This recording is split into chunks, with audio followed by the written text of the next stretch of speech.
Greetings everyone, this is Char Willie. Thank you for tuning in the Just Ask Char advice channel. If you have an email for advice, you can send it to JustAskChar@gmail.com. Today I have a letter from someone and they write,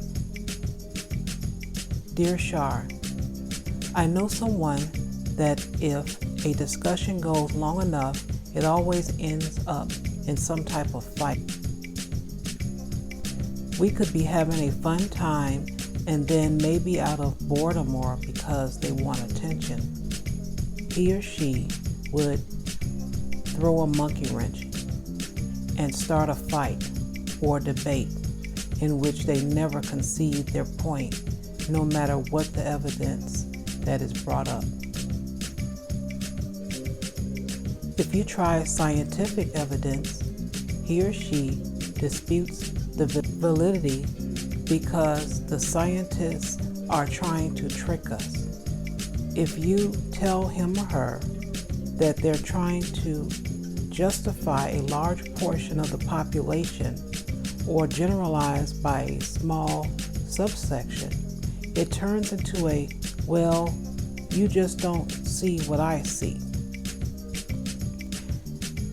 As a person who loves peace, I'm trying to avoid this person whenever possible. Am I doing the right thing? A part of me feels like telling him or her that no one wants to argue all the time and to just chill out. But I feel that would start an argument. And it's not just me. It's our entire circle of friends who have begun to avoid him or her when he or she comes around. And no one wants to be disrespectful. It's just no one wants to hang out and have a fight from something that is brought up from 5 weeks ago again. So we've been scarce, especially since COVID. What are your thoughts? Thank you so much for your letter. Well, I will say I'm just happen to be a person that I don't like to argue. So for me, that is going to be an easy fix. I just will find myself not around that person. You mentioned the word disrespect. Well, the way I look at it, if someone does this purposely, because there are people that do this purposely, that's considered disrespectful.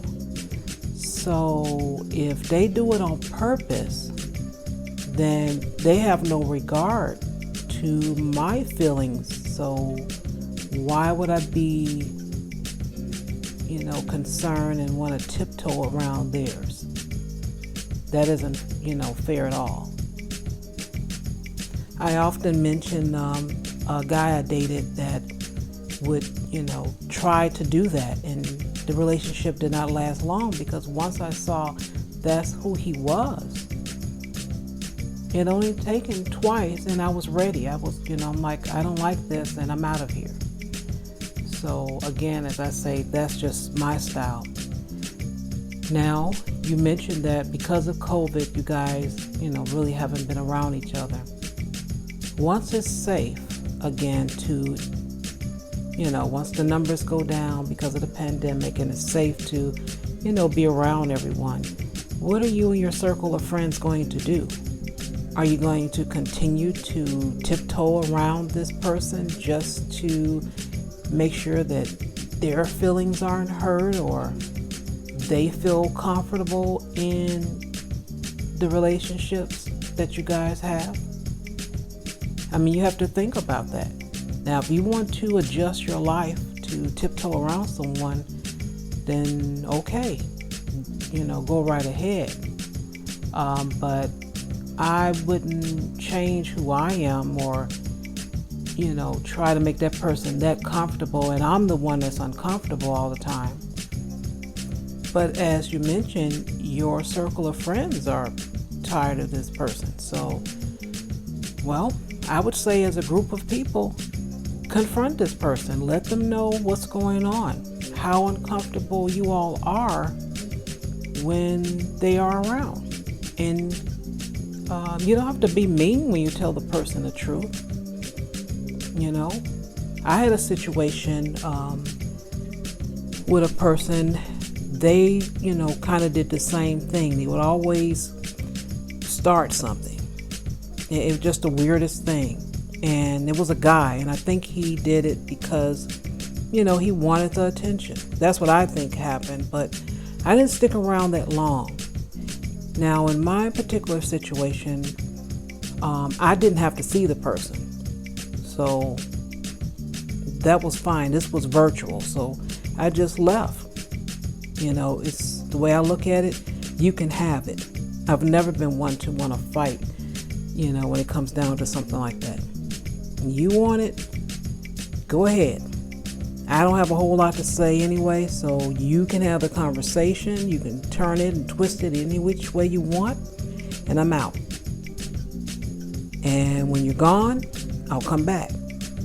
And I'm pretty sure it was evident to the person, but that was fine because that person had taken it so far that what I would have said would have really crushed his ego. And I've made a vow as a young lady to never crush a man's ego because I understand how fragile it is. So in this case, if your circle of friends is a mixture of men and women, by all means, have a conversation with this person and let them know. So that way they can hear it from both sides. And that way they still can take it personal, but there's nothing you can do about that. At least there's balance. If women and men are processing the same way from this individual, this person has to pay attention. They have to listen. And if they choose not to, then that's on them. But at least you put it out there. And those are my thoughts on that situation. Thank you everyone for tuning back in to JustAskChar Advice channel. And again, if you have an email for advice, you can send it to JustAskChar@gmail.com. And who knows, your letter may be the next letter I read. And until the next letter, peace.